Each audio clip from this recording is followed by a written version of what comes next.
Welcome to the Best Self Podcast. Today, do we have a rock star episode for you today? We've got the author of the Last Law of Attraction book you'll ever need, Andrew Kapp, with us today. And am I excited to get into the meat and potatoes of this, buddy. Thanks for being here. Brad, thanks so much for having me, man. I am really pumped to go wherever this conversation is going to take us. I know that we're probably gonna have a lot of fun, interesting roads that we're gonna walk down on this one. So thanks for having me. Absolutely. I'll look beyond the fact that you're a Yankees fan. And it's like I want to add that awkward tension. How do I do it? I'll throw on a very polarizing logo, and Brad will either love me or hate me on it, and then they'll just have to work through the whole interview that way. Perfect. Well, I've heard you talk about resistance. I'll just fight the resistance right now and make this work. No. Oh, it's funny. We did have a quick conversation before this, all love for Yankees or Red Sox just in terms of the players themselves. And, really the funny thing is in our passion, it created such a wonderful rivalry all those years to really enjoy. It almost wouldn't have been the same if you really didn't hate the other team, Exactly. It's kind of funny that way. There's nothing wrong with that. Absolutely. Yeah. So much to talk about. One of the things that I read about you, Jen, you said that you are looking, and I noticed this in our pre-air conversations as well. You're really passionate. And when you listen to your videos, for all of our listeners, he has got a lot of great stuff on YouTube. You're passionate. You're always passionate. And you said that you want to have a genuine, I hope I don't botch this, but you want to have a genuine and sustainable impact on people's lives. Yes. Where did that stem from? I'll tell you something. I wish it could be like this thing where I'm this wise, insightful person and I've always known how to do the right thing. Basically I've learned through trial and tribulation, through, trial and error, that there's a certain way you want to carry yourself. And in every single instance in my life where there's been that choice to give value or take value, giving value has, believe it or not, been the selfish thing to do, because when you give value, you're going to get something in return, but you're also just contributing to, like, it sounds almost cliche, you're contributing to a better world around you. So you're making everything that you're living in and everyone you're living in just better. Why wouldn't you go that way? Being selfless is in many ways the most selfish thing you can do in a good way. Gold. Absolutely. So true. I asked that because kind of like you, I'm a constant learning more junkie. Like, I love to add value to others. Selfishly, I add value to my own life. And I was reading a separate article recently, and it talked about how we all have something broken inside our bucket or broken inside our top drawer. We have something that's broken from some point. And it's important for us to acknowledge that, because that's how we create and how we train ourselves with empathy. Mm-hmm. And I didn't know if there was a place of origin for your empathy, because you clearly are an inside out thinker. And I was thinking about myself as well. I don't know if I've always been a fan of the underdog. Dating back to, I was the little kid on the playground that gave the teacher hugs at recess. And then in high school, I was friends with the guy that was a wake and bake guy. And I was friends with the guy that went on his LDS mission a month afterwards. And now I have a son on the autism spectrum. So I've always kind of been a guy that, I don't know, I think my life experiences have brought on my empathy. Do you have anything like that? Yeah, well, I think it comes down to, and first of all, thank you for the compliment. I take that as high praise. Anytime someone from the outside in says, hey, I can perceive your empathy, I think it's a really high compliment. And for anyone listening, it's usually, in my opinion, a sign that you're doing something right. For me, I think it's just a situation of going through life and just making mistakes and being better. And I'm fortunate to say that I've never been a mean person. I've never been an insensitive person, but we all have blind spots and we all lack awareness in certain ways. And for me, there've been times where I've hurt someone's feelings without even realizing it. And fortunately, there are people in my life that have told me, that have course corrected me. And I mean, the worst thing you can hear is you're hurting somebody. So at least for me, anytime I've ever gotten that feedback in the past, I've taken it to heart. I've paid Right. close attention, and I've just worked to be better. And I would hope now, for me, a lot of things are just on autopilot, but I know there's always room to improve. So I'm always very focused and very attentive just to how things are playing out with people, and making sure that I'm not stepping over lines without realizing it. Because it just, it helps in having better conversations and better connections with people. Right. Is there a conversation that you can think of like right now that was a pivotal one for you in your ascension to where you're at right now? Well, I mean, I wouldn't even call it a conversation. I'd call it an event. Believe it or not, in many ways, it was the inspiration for my book. See, like, so I'll give you the fast version, just because we don't want to be here an hour. But I learned about law of attraction maybe 16 years ago, and I always had my successes and failures with it, regardless of whether you believe it or not. I had ups and downs, and 12 years ago, things roll around where I lost my business and a relationship all in the same week. Mm, And the event that happened was basically like my girlfriend at the time, she broke up over text after 3 years together. And that obviously was not fun.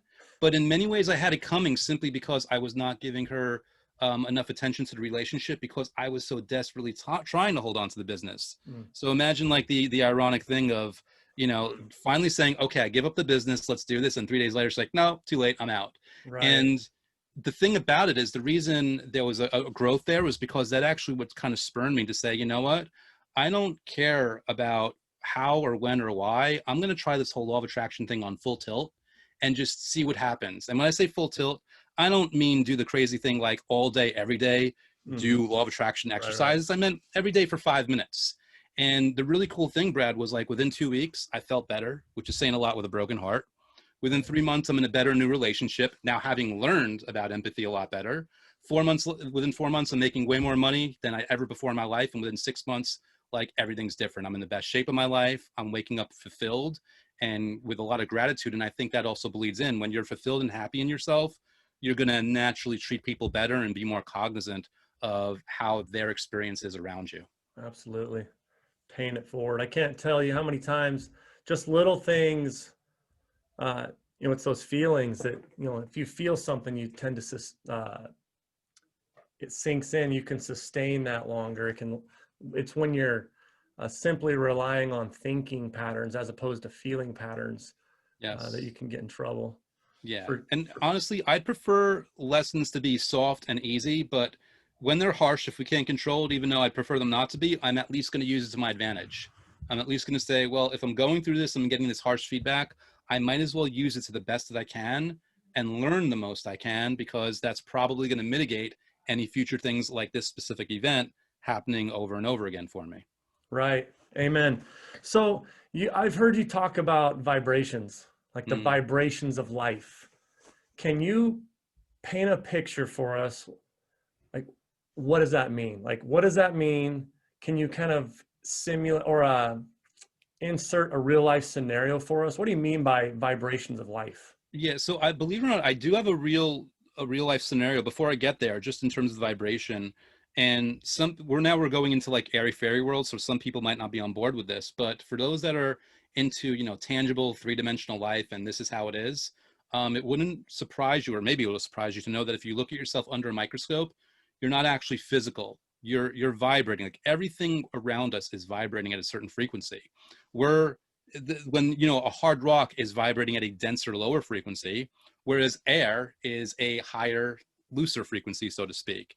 And I really, obviously, I'm going in the direction and the scope of law of attraction, where since thoughts also have a frequency, if you think certain thoughts about certain things, you are going to invite that back in your experience. And when I'm talking about like a real life example, this is why I want to say, for people that aren't on board, which is fine, I like to compare it to lifting weights to get muscles. And let's be honest, that is a very oversimplified statement. You lift weights, you get muscles, but at least you know where I'm going with here, Sure, right?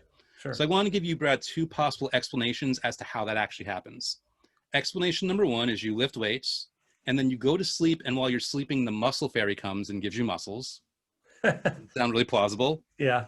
Explanation number two, when you're lifting weights, you're putting so much stress on your body that the muscles are literally tearing, And then your body heals itself by filling in those gaps with more muscle fiber, which, by the way, I probably butchered that, but I know that you understand athletics, Yeah. you understand the science, Right. you know where I'm going with that. Right. And I'm sure you and most people would probably say, well, of course, it's the second explanation. That's the right one. And my answer would be, well, actually, from my perspective, it doesn't matter.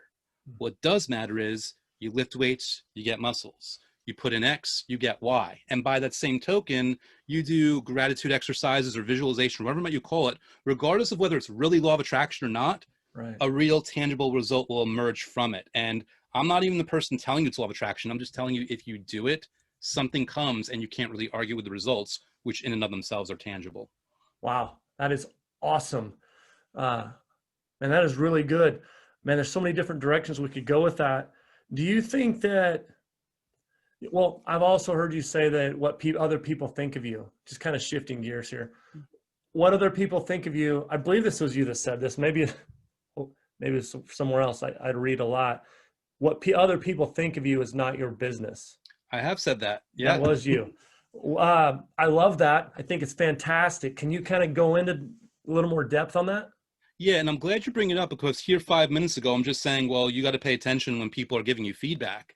Feedback is one thing where it's constructive criticism and it could help you, but it's another thing to let that determine what you feel is right, whether you feel something's going on. And I think a lot of times we take actions and we do things when we're not even honoring ourselves and we're too worried about what other people might think when the funny sad truth is oftentimes they're not really thinking much of us. Maybe they'll think enough if they're not too desirable people that they'll think enough to talk about you behind your back or to get annoyed in that moment, but then leave it alone. But for the most part, the reason I say that what people think of you isn't really in your business is because as long as you don't have any negative intent yourself, as long as you're not trying to hurt somebody, you really should be honoring who you are and your own life experience, because it's kind of like the old, airplane mask thing. When the masks drop, you've got to put the mask on you first. Otherwise, you're not even in a condition to put the mask on the person next to you. And Right. that goes down to don't let someone's perceived thought or what they might think of you prevent you from writing a book about the law of attraction because you think some old colleagues are going to think you're stupid or something like Right. that. It's so many different things. There's so many things that people want to do right now. They want to take a risk. They want to do something bold, and they're not doing it because they're scared what someone else is going to think of them, even though that's not going to hurt that person. They're just scared about what they're going to think of them. Right. That's so good. I always talk about how you've got to give other people permission before uh, they have a competitive advantage on you. Is Hmm. is there a competitive advantage to what you have inside the last law of attraction book you'll ever need to read? Is there a competitive advantage that we don't know about that they could find inside of that?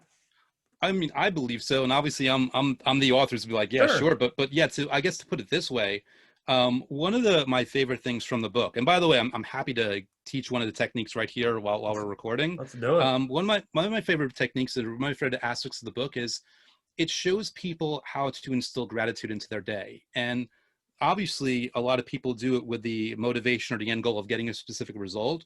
But the really cool thing about gratitude is, let's say that nothing in my book works, like you're not going to actually get the tangible result, even though I have. Just doing 5 minutes a day of gratitude in and of itself is a reward, because if you do the research, you see that gratitude will lower stress, lower anxiety, improve sleep, improve confidence, improve self-esteem, meaning all these benefits that you get, even if you don't get the new car or the job promotion or whatever, or if it's not happening fast enough, just the process in and of itself is going to give you a competitive advantage in that you're going to enjoy more in your day. You're going to come from a much healthier perspective, especially if you start your day with it, if you have time to do that, and that's part of your personality. To teach you, if I may, a quick method from the Let's book. rock. I call this the time lapse method, and it's pretty simple. And again, by the way, I always try to, even though the book is really hard on law of attraction, I always try to explain something for non-book readers that leaves room that if you don't believe in law of attraction, it's okay. Because maybe you just believe in the reticular activating system or the subconscious mind's ability to really take the wheel and get things done for you. There's always, by hook or by crook, Sure. things are going to work out when you follow a certain process. Right. But the method basically is, what you're going to do is you're going to pick 15 things that you're grateful for. 5 of them are from your past, 5 of them are from your present, and 5 are things that you want in your future. And you're going to write them all down, but you're going to phrase them all in the present tense. Then what you're going to do is you're going to jumble up the list. Maybe the first thing is a past, and then there's a future, and then another future, then a present. It's all in a different order. And you're going to read through each one at a time. I'm so happy and grateful for this. I'm so happy for that. And you're going to give yourself 20 to 60 seconds to feel gratitude for each thing. And the trick of this is that basically 2/3 of that list has actually happened, and therefore your gratitude has a certain level of certainty and confidence and power to it. And because we can't downshift that fast, you're basically tricking your vibration or your subconscious mind into feeling that same level of gratitude and certainty for the future things. You're basically programming yourself, kind of like an Olympic athlete, to feel that you already have that, to have the gratitude for it. And it helps, again, improve your mood, boost things up, and hopefully bring that thing faster into your experience. But if nothing else, you had a really good time thinking about it. Amen. I think that's awesome. Yeah, your brain doesn't really know the difference between fiction and reality, does it? Yes, Yeah. exactly. And by the way, getting back to Olympic athletes, that's why they mentally rehearse winning the gold medal and going through that event.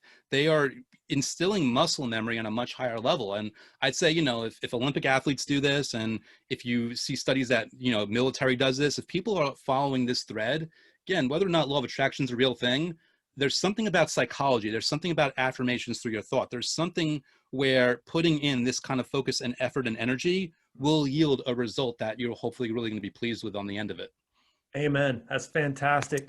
So why do you think that, I mean, we got all these people that spend all this money they spend money on the membership to the gym, and they're all about slinging the iron and all this stuff, but not hardly anyone, but a far cry from that are the people that spend money on the 6 inches between their ears. Mm-hmm.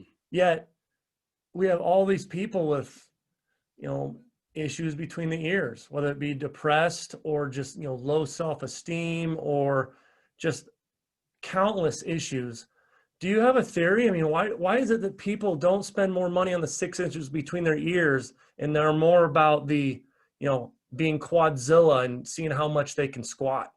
Yeah, well, I have a theory about it, and actually extends to this theory kind of bleeds into a lot of things, including people that don't work out consistently, or people that won't do law of attraction exercises consistently, or whatever it might be. And please forgive me because I'm not really using the medical terms here. I'm just using my own definitions. But I believe we have three minds. We've got the conscious, and we've got the subconscious, and right in the middle, we've got the ego. My definition of the ego. Yeah.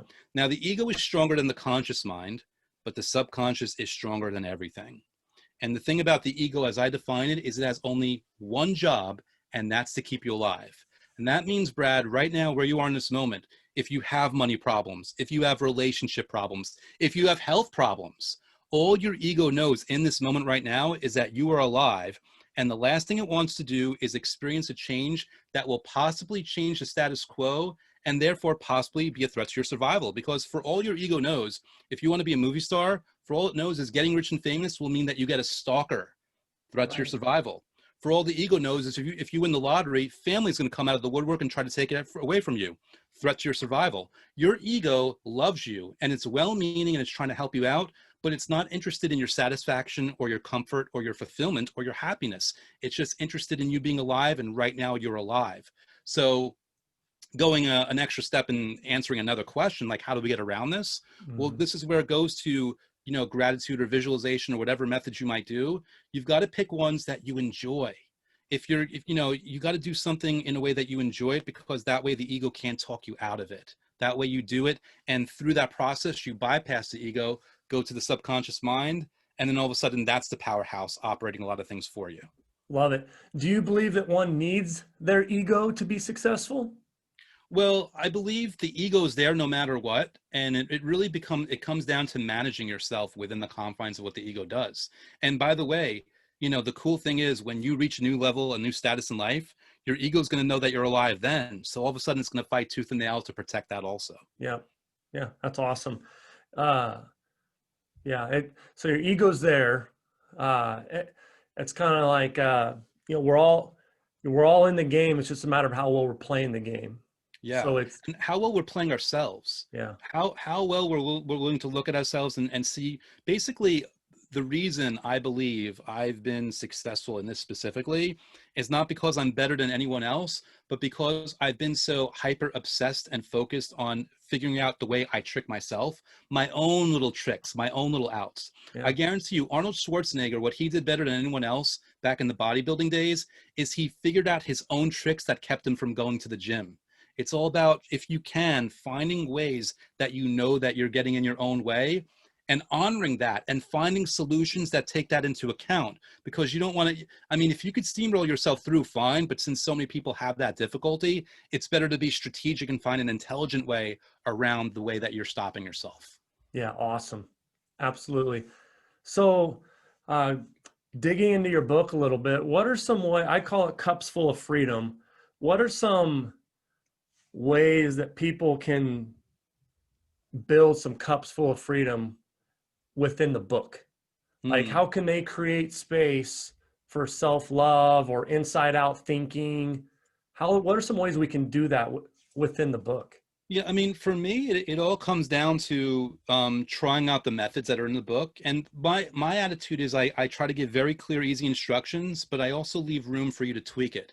Meaning, here's a way that it can work, but if you want to do 5 minutes instead of 10 minutes, you do that. If you want to choose this visualization instead of that, you do that. But it all, like, obviously, like, I focus on three things. I focus on gratitude. I focus on scripting, which is basically writing about your dream life as if it's already happening, and standard visualization. I think if you just, even the gratitude part, if you just engage in gratitude every single day, that in and of itself will create that freedom for you. It'll create those benefits. And just to throw another method from the book real quick, I have a thing called a gratitude blitz. And all you do is you just shoot off as many things as you can off the top of your head that you're grateful for. And you can make them themed. Do it about your body, or do it about the friends in your life, or do it about your job, or just do it about whatever's in the room with you. Like this, like we're both on devices here. This device that I'm on right now, I have so much to be grateful for. It's letting me communicate with you. It's letting me reach your audience. It's what I write stuff, create content on. It's what I record YouTube videos. It is such a gift. Why wouldn't I be grateful for that? Just like my body, my fingers, my hands, my toes, my legs, my knees, my back, my brain, all my organs. I mean, just your heart alone. I think people need to stop and think. Your heart has been beating nonstop since the second you were born, in service to you, sending nutrients to all your other organs in service to you. Like, what a gift. Who could think about that and not be grateful? 100%. So you've, man, I love your activities, man. Good nuggets. So you got these nuggets, you got these goals that you want people to set. What are some habits? Because we can all set goals, and on paper, it all sounds great. But a lot of us have a hard time creating habits that'll allow us to accomplish those goals. Do you have any suggestions for our listeners out there on any habits that they could create or shape or form that'll allow them to stay on that positive train? Well, so believe it or not, here's probably where my counsel might divert from. I'm not sure if you'll agree with it, or you might have different thoughts, and people listening might have different perspective. I have a belief, because I think some people look at law of attractions like, okay, you sit on a couch and you meditate and things happen, and I'm like, no, no, no, you take action. But my attitude is you take inspired action, meaning I don't have the answer of what they can do right away, but I do believe that if they engage in visualizing things that they want and being grateful for things that they want, their brain, their own mind, and the universe will do the work for them, and they'll get a stroke of inspiration. They'll get the ideas of what they could and should do for themselves when they're just patient enough to kind of like go through the process and let those answers come to them. Love it. I agree 100%. Uh, you have something I've read. You have a, you want people to have a default memory or a default thought that kind of helps them stay on the positive train anytime things are going south. Mm-hmm. You want to talk to us about that?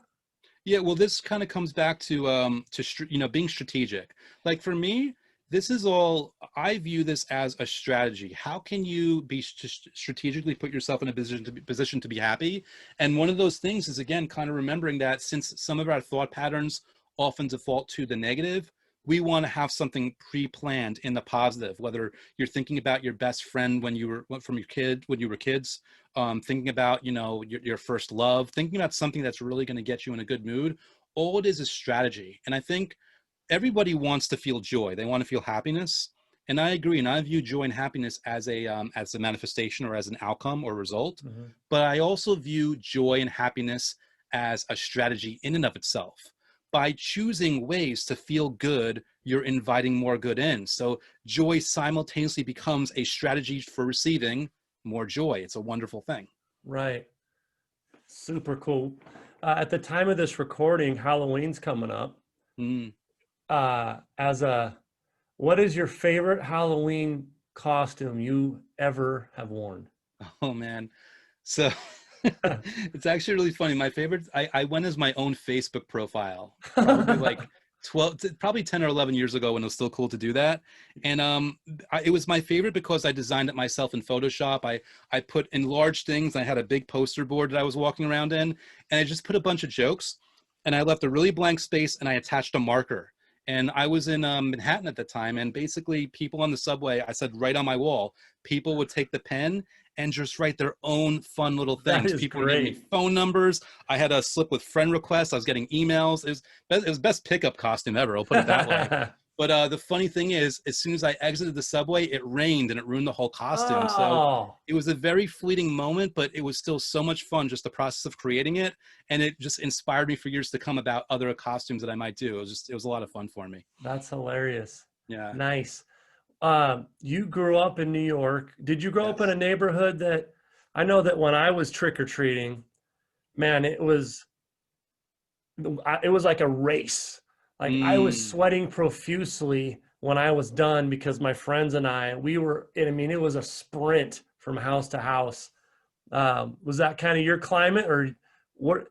Were you like inner city? You were near the Bronx growing up, Yeah, right? So I mean, maybe I was not so close. much. I was in the suburbs, so it Okay. was kind of like house to house. Okay. We didn't sprint. I mean, it was so funny. We more like just paced ourselves. But I mean, and I'll date myself. I'm older than I look. I mean, I remember when they would be giving out like candy apples and stuff, Yeah. like the fun stuff that we went house to house. I Mhm. wasn't running. I was taking my time. But let me tell you, I was thorough in the neighborhood, and I came back with a lot of stuff when all was you, said and done. you didn't get cheated. No, not at all. Not at That's all. funny. Cool beans. Uh, well, hey man, we've got just like a minute or so left.